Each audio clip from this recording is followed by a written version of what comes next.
বাগেরহাট জেলা প্রশাসন ও সচেতন নাগরিক কমিটি সনাক এর আয়োজনে 2 দিনব্যাপী তথ্য মেলা শুরু হয়েছে। মঙ্গলবার দুপুরে বাগেরহাট স্বাধীনতা উদ্যানে এই মেলার উদ্বোধন করেন জেলা প্রশাসক আহমেদ কামরুল আহসান। পরে মেলায় আগত বিভিন্ন সরকারি বেসরকারি প্রতিষ্ঠানের স্টল পরিদর্শন করেন জেলা প্রশাসক ও অন্যান্য অতিথিগণ।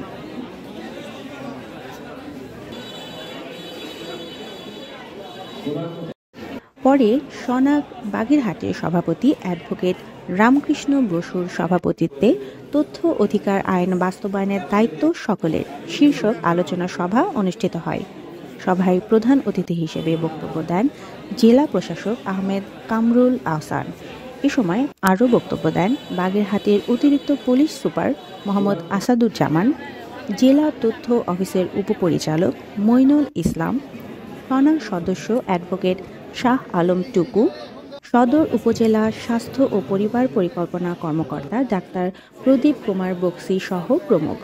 তথ্য হচ্ছে পাওয়ার, কারণ এখন আমরা যেটা বলছি ইনফরমেশন টেকনোলজি মানে অনেক ধরনের তথ্য, অনেক ধরনের ডেটা, অনেক ধরনের জ্ঞান।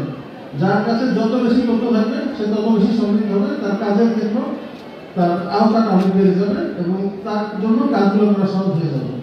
আমি অর্থ বিভাগে কাজ করতাম। অর্থ বিভাগের এমন কিছু সেন্সিটিভ ইনফরমেশন আছে যে জিনিসটা কখনোই একজন কর্মকর্তা চাইলেও সেই তথ্যটা আপনাকে দিতে পারবেন না। আবার বলি প্ল্যানিং কমিশনে কাজ করছি। প্ল্যানিং কমিশনে যখন ভৌত অবকাঠামো বিভাগে সরকারের বড় বড় প্রজেক্ট নেওয়া হয়, সেখানে কত টাকা প্রয়োজন, কত টাকা ফান্ডিং, প্রকিউরমেন্ট, এটা কিন্তু কোনোভাবে আপনি তথ্যটা জানা সম্ভব না। কোথায় অস্ত্র আছে, কোথায় মাদকের ব্যবসা হচ্ছে, এই তথ্যগুলো যদি আমি সম্পূর্ণভাবে জানতে পারি আমি পাওয়ার পাবো। অনুরূপভাবে আমরা যে যার জায়গায় যে যার অবস্থান থেকে তার পেশা সংশ্লিষ্ট তথ্যগুলো যদি তথ্য সমৃদ্ধ থাকি, আমরা দেখি যে তারাই পাওয়ার পাবে পেশা অধিকার। বক্তারা তথ্য অধিকার আইন বাস্তবায়নের কৌশল সম্পর্কে অবহিত করেন। এছাড়া কিভাবে সহজে তথ্য পাওয়া যায় এবং কি কি তথ্য নাগরিকরা পেতে পারে সে বিষয়ে বিস্তারিত ব্যাখ্যা করেন। তথ্য মেলায় বাগেরহাট 250 শয্যা জেলা হাসপাতাল, পাসপোর্ট অধিদপ্তর, দুর্নীতি দমন কমিশন, সমাজসেবা অধিদপ্তর, পানি উন্নয়ন বোর্ড সহ 26টি সরকারি বেসরকারি দপ্তর অংশগ্রহণ করেন। দপ্তরগুলো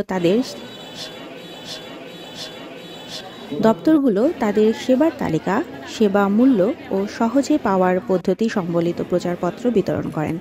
বুধবার বিকেলে সমাপনী অনুষ্ঠানের মধ্য দিয়ে শেষ হওয়ার কথা রয়েছে।